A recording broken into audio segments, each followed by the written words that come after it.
derecho constitucional básicamente se funda en nuestra Constitución Nacional. Es decir, el derecho como ciencia es el estudio de todos los elementos que componen a la ciencia del derecho constitucional.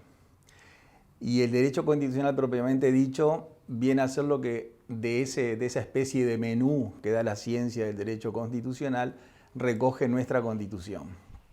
Por lo tanto, nosotros nos vamos a remitir a nuestra Constitución y específicamente y brevemente a un tema puntual, que es la forma de gobierno. Nosotros en el ámbito internacional tenemos muchas formas de gobierno. Una de las tantas clasificaciones es aquella que divide los gobiernos en directo, representativos y semi-representativos. El gobierno directo es un ejemplo histórico. Se dice que la Grecia, la antigua Grecia o la Grecia de Pericles, los griegos en la plaza, los atenienses en la plaza, era una especie de gobierno directo, pues tomaban la decisión que incumbía a la ciudad de Atenas entre todos los ciudadanos de la ciudad. Así que es un ejemplo histórico porque hoy es imposible pensar, por la cantidad de personas que componen un país, hacer una actividad de gobierno directo. Para facilitar eso y para no tener ese contratiempo se creó el gobierno representativo, que es aquel en el cual los ciudadanos de un país eligen a los representantes para que ellos desempeñen las funciones de gobierno en representación de los ciudadanos. Así que es un modelo de gobierno muy expandido a nivel global. Pero entre el gobierno directo, que es un ejemplo histórico, y el gobierno representativo, que es, yo diría, uno de los más comunes, hay un modelo intermedio que es el gobierno semi-representativo. El gobierno semi-representativo es aquel que esencialmente es representativo, es decir, los ciudadanos eligen a sus gobernantes, pero en la Constitución los ciudadanos se reservan algunos institutos que nosotros denominamos de gobierno directo, para que si se dan determinadas situaciones, esos institutos operen y en ese caso las personas que ocupan los cargos de gobierno son desplazadas en el buen sentido de la palabra, es decir, son desplazadas de las funciones de gobierno y la decisión de gobierno la toma directamente el cuerpo electoral. Es decir, que el gobierno semi-representativo, que es el caso de Uruguay, es aquel en el cual es básicamente representativo, nosotros elegimos a nuestros representantes, pero en determinadas circunstancias la Constitución le pide al cuerpo electorado, o sea, a todos los ciudadanos, que resuelvan ellos un tema de gobierno. En ese sentido nosotros tenemos en nuestra Constitución más de un instituto de gobierno directo. El más conocido y el que más usamos es la elección, es decir, los representantes nuestros en el gobierno llegan por un mecanismo de elección que la Constitución regula en forma minuciosa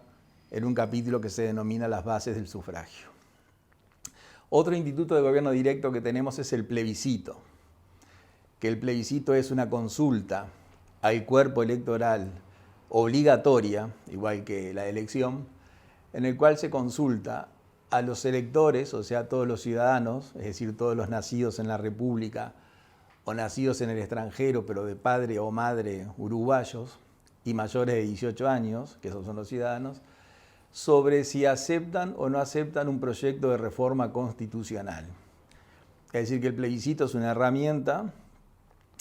constitucional que se utiliza para aprobar o rechazar una reforma en la Constitución o a la Constitución. Es decir, que ahí tenemos el segundo instituto de gobierno directo. El tercer instituto de gobierno directo que consagra nuestra Constitución es la denominada iniciativa, la iniciativa popular. La iniciativa popular tiene más de una utilización a nuestro derecho. Tenemos un proyecto, un mecanismo de iniciativa popular para reformar la Constitución, en el cual el artículo 331 de la Carta exige que si el 10% de los ciudadanos promueven una reforma constitucional, esta se va a someter a la ciudadanía para que luego lo resuelva la mayoría absoluta de los ciudadanos. Es decir, que ahí necesitamos un texto que redacte una reforma constitucional a la Constitución vigente, acompañado de un 10% de firmas del cuerpo electoral, que eso en casi todos los periodos electorales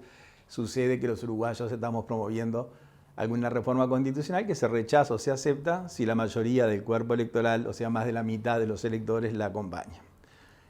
Tenemos dentro del capítulo de la iniciativa la llamada iniciativa legislativa, que nunca se ha utilizado en el Uruguay, que está en el artículo 79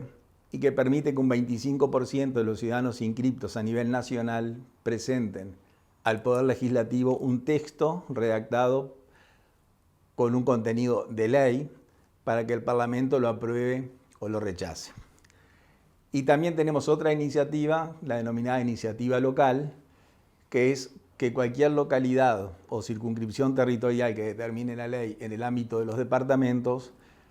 puede presentar una iniciativa, igual que presentamos la iniciativa constitucional e igual que presentamos la iniciativa legislativa, una iniciativa local con un tema que tenga que ver con el departamento al cual pertenece esa localidad, y ahí se exige el 15% de los ciudadanos inscriptos en el departamento. Y finalmente, el último instituto de gobierno directo que tenemos es el denominado referéndum. El referéndum es un instituto que, a diferencia del plebiscito en el cual nosotros lo utilizamos para aprobar o rechazar un proyecto de reforma a la Constitución, en el referéndum lo que nosotros buscamos es una consulta popular para ver si una ley que está vigente, es decir, aprobada por el Poder Legislativo, continúa vigente o no. Eso está en el artículo 79 de la Constitución y establece que cuando el Parlamento aprueba una ley, o sea, un proyecto de ley que termina transformándose en ley, hay un plazo de 1 año para que un porcentaje de la población presente mediante firmas su intención de que esa ley que está vigente deje de estarlo